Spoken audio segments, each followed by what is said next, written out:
নমস্কাৰ আপুনি চাই আছে দ্য মৰ্নিং শ্ব মই জয়ন্ত মাধৱ গোস্বামী আজি বিজেপিৰ 44 সংখ্যক প্ৰতিষ্ঠা দিৱস 1980 চনত প্ৰতিষ্ঠা হৈছিল বিজেপিৰ দেশজুৰি প্ৰতিষ্ঠা দিৱস পালন কৰিছে আজি দলটোৱে দিল্লীৰ মুখ্য কাৰ্যালয়তো পালন প্ৰতিষ্ঠা দিৱস ভাৰ্চুৱেলি বিজেপি কাৰ্যকৰ্তাক এই মুহূৰ্তত সম্বোধন কৰিছে প্ৰধানমন্ত্ৰী নৰেন্দ্ৰ মোদীয়ে আগবঢ়াইছে পোনপটীয়া সম্প্ৰচাৰ हम सभी भाजपा कार्यकर्ता हमारी पार्टी निरंतर प्रेरणा पाते हैं।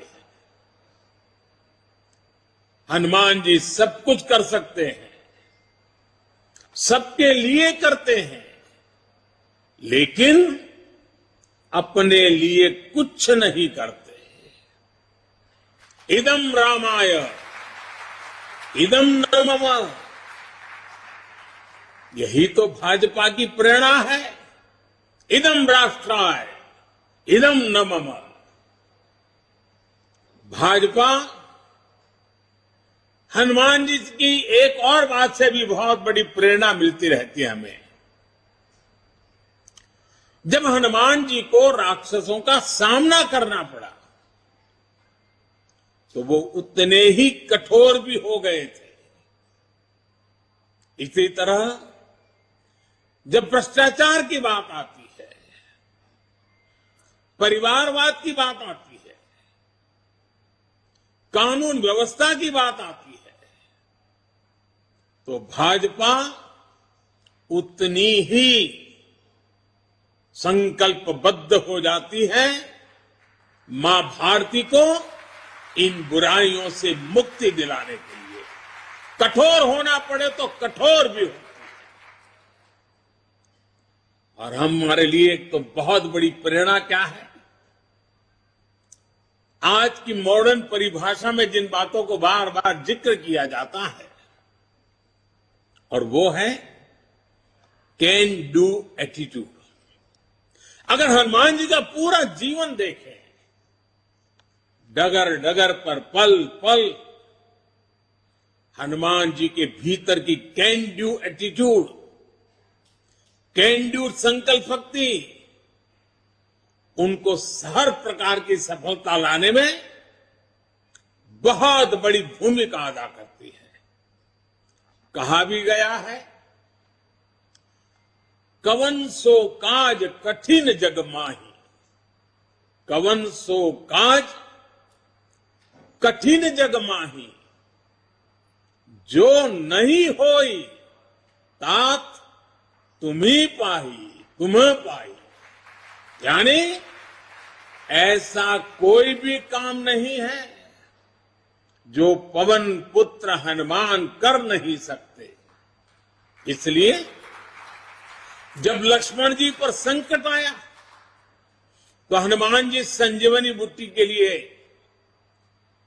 पूरा पर्वत ही उठा करके ले आए।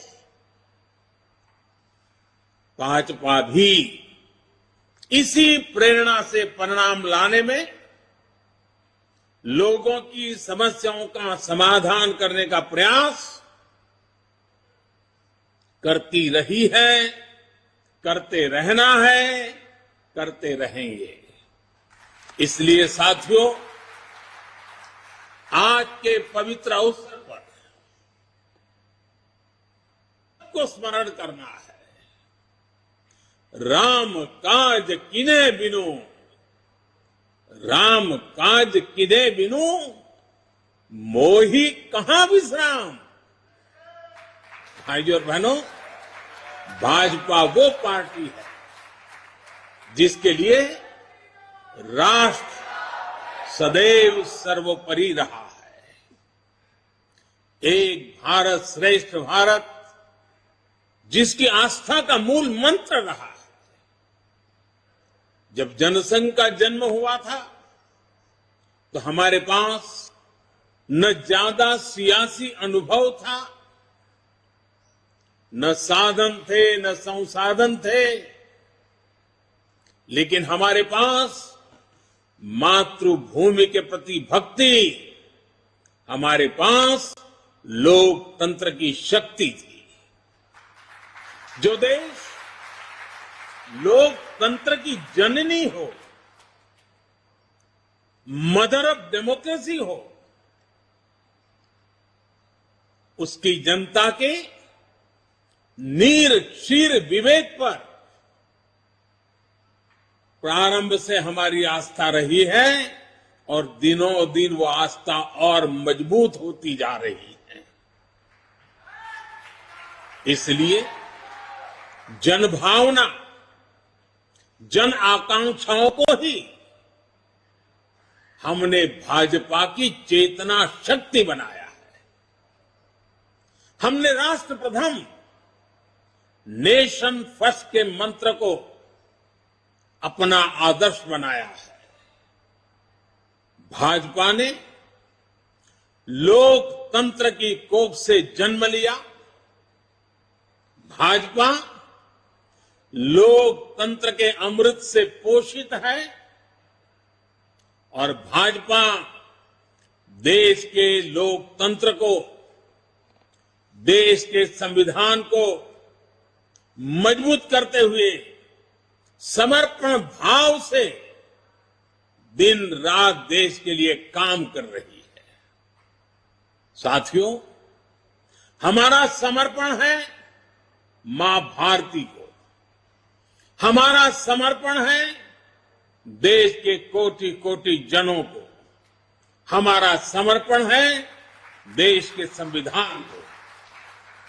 साथियों, आज भाजपा विकास का पर्याय है, विश्वास का पर्याय है, नए विचार का पर्याय है और देश की विजय यात्रा का भी एक मुख्य सेवक बनकर के अपनी भूमिका निभाता रहा है।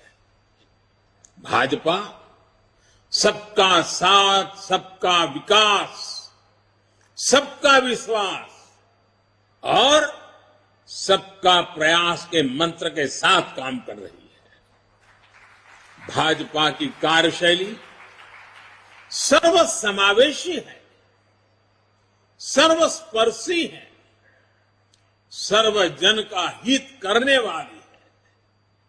सामाजिक न्याय और सशक्तिकरण को हमने हमेशा अपने हृदय में, अपनी कार्यशैली में सर्वोच्च प्राथमिकता दी है। सामाजिक न्याय ये हमारे लिए राजनीतिक नारेबाजी का हिस्सा नहीं, ये हमारे लिए आर्टिकल ऑफ फेथ है। बीते वर्षों में बहुत सारे दल सामाजिक न्याय के नाम पर राजनीति का दिखावा करते रहे हैं। इन दलों ने, उनके मुखिया अपने परिवार का भला कर लेते हैं, अपने समाज का कतई नहीं, जबकि भाजपा सामाजिक न्याय को जीती है, उसकी भावना का अक्षरशः पालन करती है। 80 करोड़ गरीबों को बिना भेदभाव मुफ्त राशन मिलना सामाजिक न्याय का ही प्रतिबिंब है। 50 करोड़ गरीबों को बिना भेदभाव 5 लाख रुपए तक मुफ्त इलाज की सुविधा मिलना सामाजिक न्याय की सशक्त अभिव्यक्ति है। 45 करोड़ गरीबों के बिना भेदभाव जनधन बैंक खाते खोलना सामाजिक न्याय का इंक्लूसिव एजेंडा का जीता जागता उदाहरण है। 11 करोड़ गरीबों को बिना भेदभाव शौचालय मिलना, यही तो सामाजिक न्याय है, यही तो सामाजिक न्याय के प्रति हमारी भक्ति है। बिना भेदभाव, बिना तुष्टीकरण, बिना स्वार्थ, बिना वोट बैंक की राजनीति किए भाजपा आज सामाजिक न्याय का भी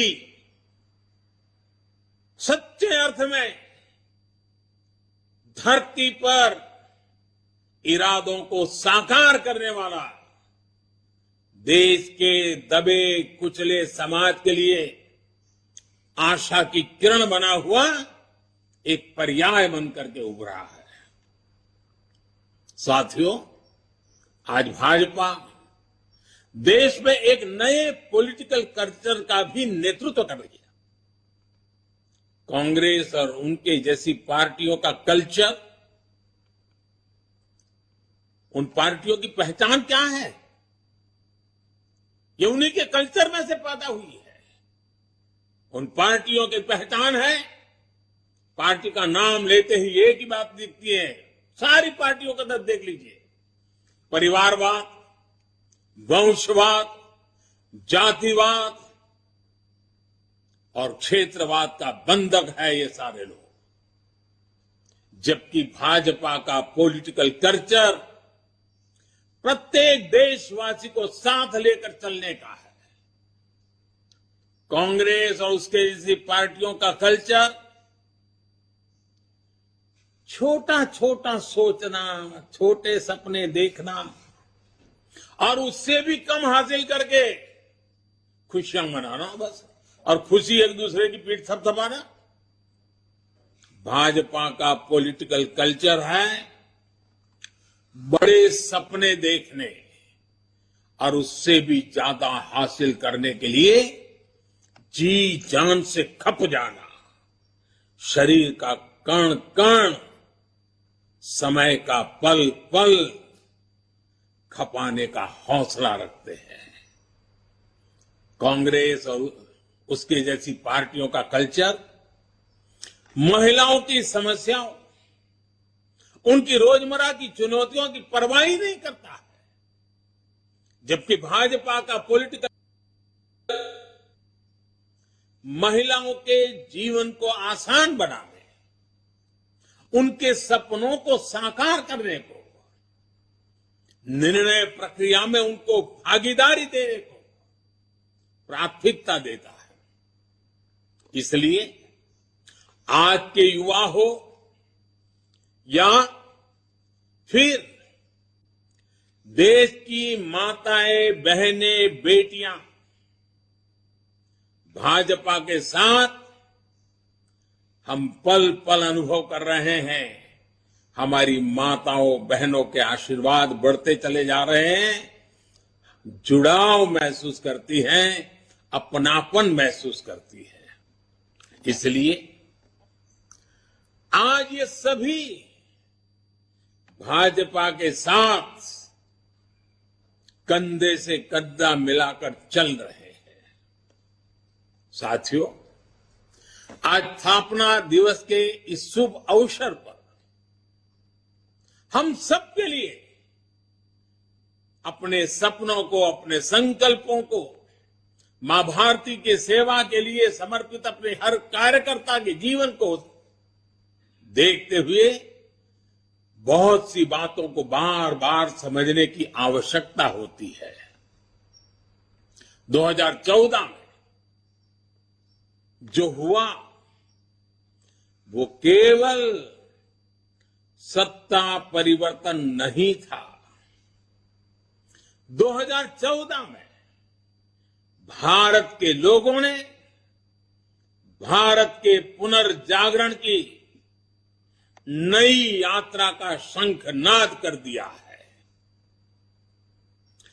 800 साल से ज्यादा की गुलामी से बाहर निकलकर एक राष्ट्र अब अपना खोया हुआ गौरव पाने के लिए फिर से उठ खड़ा हुआ है। और इस प्रक्रिया में दशकों से चली आ रही बुराइयां, चुनौतियां धीरे धीरे कमजोर पड़ती जा रही है। अब देश पंच प्राणों की शक्ति से आगे बढ़ रहा है। साथियों, सन 47 में अंग्रेज भले चले गए, लेकिन जनता को गुलाम रखने की मानसिकता यहीं पर कुछ लोगों के जहन में बो करके चले गए, यही छोड़ गए थे।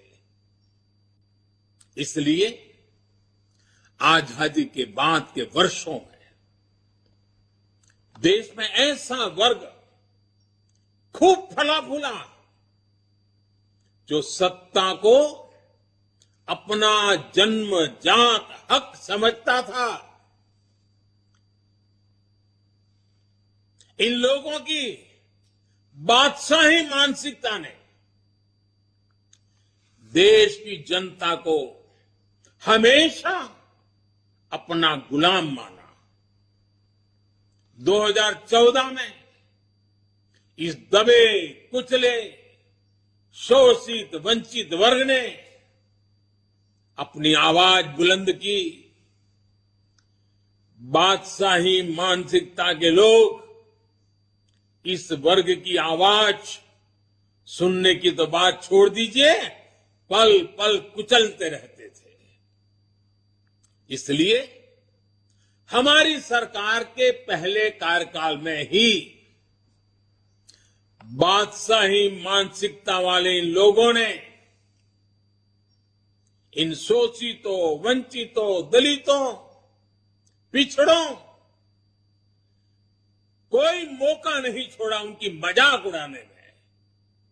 हर पल उनकी मजाक उड़ाते रहे। हमारी योजनाओं, हमारे कार्यक्रमों को निम्न स्तर का बताने की होड़ बढ़ाई गई। जब मैंने लाल किले से स्वच्छ भारत अभियान की चर्चा की, गांवों को, गरीब को, मेरी माताओं बहनों को इज्जत कर देना, शौचालय की सुविधा देने की बात जब मैंने की, तो यही लोग क्या क्या नहीं कहते थे। जब मैंने डिजिटल इंडिया की बात की तो इन्होंने अपनी ताकत, पूरी ताकत उसे खारिज करने में, देश के लोगों में भ्रम पैदा करने में, निराशा पैदा करने में पूरी शक्ति झोंक दी। ये तर्क दिए जाने वाले और ये कहने लगे देश में बड़ी आबादी अनपढ़ है, अनजान है, वो कैसे डिजिटल इंडिया का लाभ ले पाएगी। साथियों, जब हमारा मजाक उड़ाकर ये सफल नहीं हुए तो बादशाही मानसिकता वाले इन लोगों की नफरत और ज्यादा बढ़ गई। उन्होंने कभी सोचा नहीं था कि दशक से हिंसा से जूझ रहे जम्मू कश्मीर और नॉर्थ ईस्ट में शांति का सूरज उगेगा। इन्होंने कभी कल्पना भी नहीं की थी कि आर्टिकल 370 कभी इतिहास हो जाएगा। जो काम दशकों तक सरकार चलाने वाले नहीं कर सके, वो काम भाजपा सरकार कैसे कर रही है, ये इन्हें पच नहीं रहा है। इसलिए नफरत से भरे हुए लोग आज झूठ पर झूठ, झूठ पर झूठ बोले जा रहे हैं।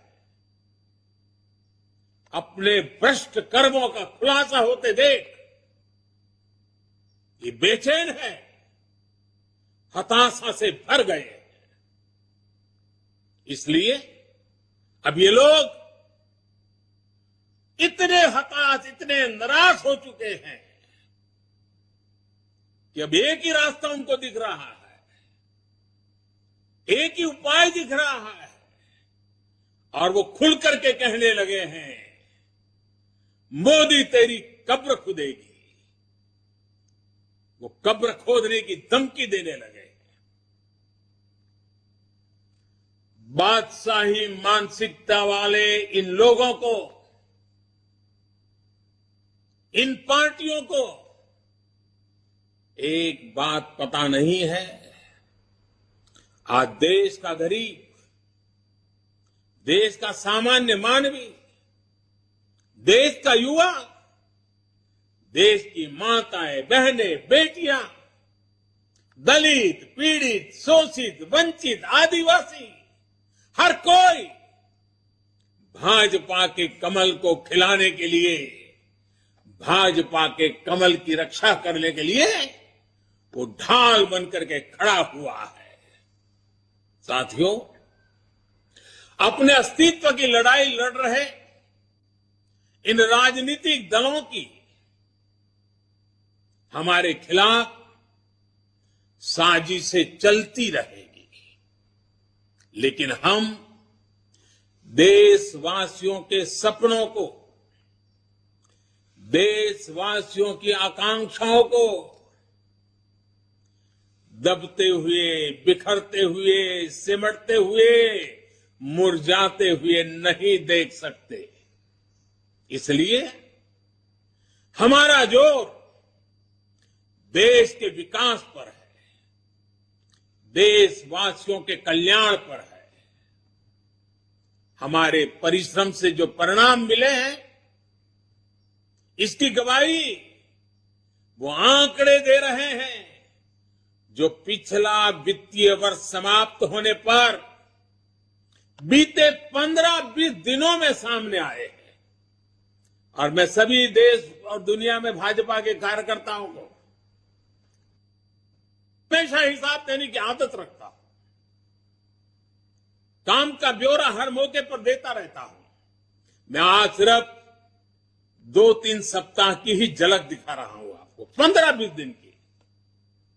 इतने छोटे से काल में हर भारतीय को गर्व हो। जीएसटी लागू होने के बाद से किसी एक वित्तीय वर्ष में 18 लाख करोड़ रुपए कलेक्शन का रिकॉर्ड बनाना अभूतपूर्व। इस दौरान देश के टैक्स पेयर ने भी 16 लाख करोड़ रुपए से अधिक टैक्स देकर नया रिकॉर्ड बनाया। मार्च महीने में ही यूपीआई से 14 लाख करोड़ रुपए के ट्रांजैक्शन का नया रिकॉर्ड बना। देश के इतिहास में पहली बार हमारा एक्सपोर्ट 750 अरब डॉलर के पार पहुंचा। देश में कोयला उत्पादन में पुराने सारे रिकॉर्ड तोड़ दिए। देश में स्टील उत्पादन में भी पुराने सारे रिकॉर्ड टूट गए। पहली बार 16,000 करोड़ रुपए का डिफेंस एक्सपोर्ट हुआ। एचएएल ने रिकॉर्ड रेवेन्यू जनरेट किया। मोबाइल फोन प्रोडक्शन और मोबाइल एक्सपोर्ट में भी नया रिकॉर्ड बना। एक साल में 6,500 किलोमीटर रेल ट्रैक का इलेक्ट्रिफिकेशन करने का रिकॉर्ड भी कुछ ही दिन पहले सामने आया। रेलवे ने 1,500 मैट्रिक टन से अधिक फ्रेट लोडिंग का रिकॉर्ड भी इसी दौरान बनाया। देश के बड़े पोर्ट्स ने एक साल में करीब 800 million metric ton cargo handle करने का नया रिकॉर्ड बनाया। लगातार बन रहे विकास के ये रिकॉर्ड दिखाते हैं कि देश कितनी तेजी से आगे बढ़ रहा है। मैं एक सांस में जितना बोल पाया बोल दिया। साथियों, आज हम सबका सौभाग्य है कि आज एक राजनीतिक कार्यकर्ता के रूप में हमें आजादी के अमृत काल में देश की सेवा का अवसर मिल रहा है। हमें भविष्य के भारत का निर्माण भी करना है और मेरे सब कार्यकर्ताओं को, भाजपा के हर सिपाही को हर स्तर पर उसका नेतृत्व भी करना है। हमारे प्रयास में अगले 25 वर्षों का विजन शामिल होना चाहिए। हमारे हर कार्य में वो ऊर्जा होनी चाहिए जो आने वाले दशकों तक देश की दिशा और दशा, हमारे सपनों को मजबूत करने वाली मां भारती के कोटि कोटि जनों की आजादी से अब तक के संजोए हुए सारे सपनों को सिद्ध करने वाली होनी चाहिए। साथियों, आज के इस समय में दुनिया तेजी से बदल रही है। हमें भविष्य के हिसाब से भी अपनी पार्टी को निरंतर विकास करने की, विकसित करने की, सामर्थ्य बढ़ाने की कोशिश कभी भी रुकने नहीं देना है। हम पहले भी करते आए हैं, आगे अब जरा और गति से करना होगा। 6-7 वर्ष बाद मैं सभी कार्यकर्ताओं से आग्रह करता हूं, 6-7 वर्ष बाद भारतीय जनता पार्टी के 50 वर्ष पूरे होंगे।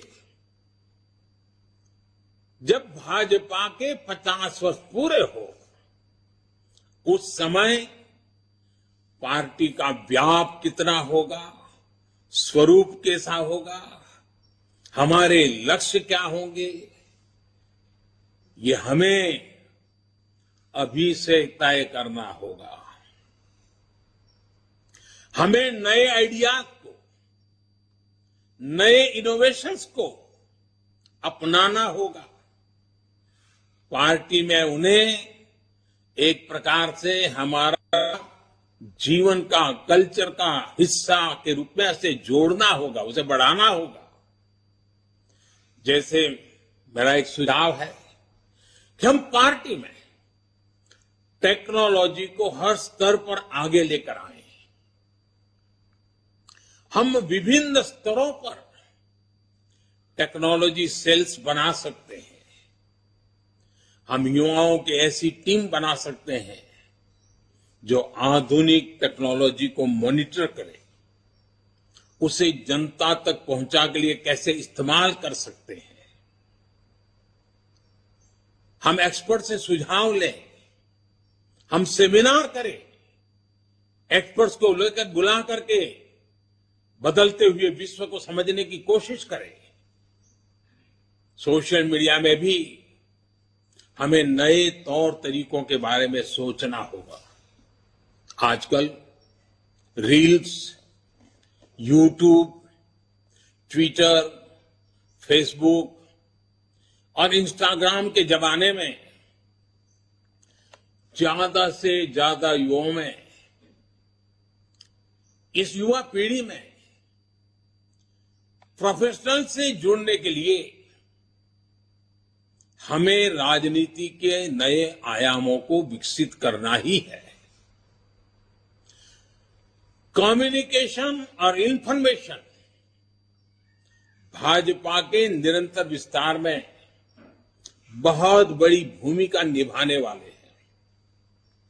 इसके लिए हमें अपने कार्यकर्ताओं की ट्रेनिंग, पंचायत से लेकर पार्लियामेंट तक चुने हुए प्रतिनिधियों की ट्रेनिंग के नए प्लेटफॉर्म बनाने होंगे। साथियों, संगठन शक्ति, कार्यकर्ताओं की एकजुटता, ये भाजपा की प्राण शक्ति है, हमारा प्राणवायु है। इसे निरंतर ऊर्जा देते रहना भी हम सभी का कर्तव्य है। हमें अपने विस्तार के लिए, दूसरों से सीखने के लिए देश के भीतर और बाहर हर तरफ दृष्टि रखनी होगी। हमें विश्व की दूसरी लोकतांत्रिक पार्टियों के साथ भी समन्वय और संवाद बढ़ाने के बारे में काम करना चाहिए। मेरा आग्रह है, हमारे यूथ विंग्स, महिला विंग्स दूसरे देशों की उन पार्टियों के इन विंग्स और कार्यकर्ताओं से जुड़े, अपने अनुभव साझा करें और उनसे सीखें। हमारे सांसदों को भी संवाद, उनके प्रेशर बहुत रहता है। मैं जानता हूं एक सांसद को इतने प्रकार के काम रहते हैं, लेकिन सांसद के पास जानकारियों के स्रोत भी बहुत रहते हैं। वो कार्यकर्ताओं को बहुत अच्छी तरह गाइड कर सकते हैं। कार्यकर्ताओं की क्षमता बढ़ाने में वो बहुत बड़ी भूमिका अदा कर सकते हैं। हमारे जनप्रतिनिधि क्योंकि उनको काफी जानकारियों के लिए अवसर मिलता है। उनका लाभ जितना ज्यादा हमें मिले, पार्टी को मिले, हमें कोशिश करनी चाहिए। हम पार्टी में अलग अलग मोर्चों के माध्यम से समाज के अलग अलग वर्गों के लिए संघर्ष करते रहे। जहां जरूरत पड़ेगी संगठन करेंगे, जहां जरूरत पड़ेगी लोकतांत्रिक तरीकों से संघर्ष करेंगे, जहां जरूरत पड़ेगी समर्पण की मात्रा बढ़ाते जाएंगे। लेकिन साथियों, अब हम उस दायरे में पहुंचे हैं, अब समय आ गया है कि सभी मोर्चे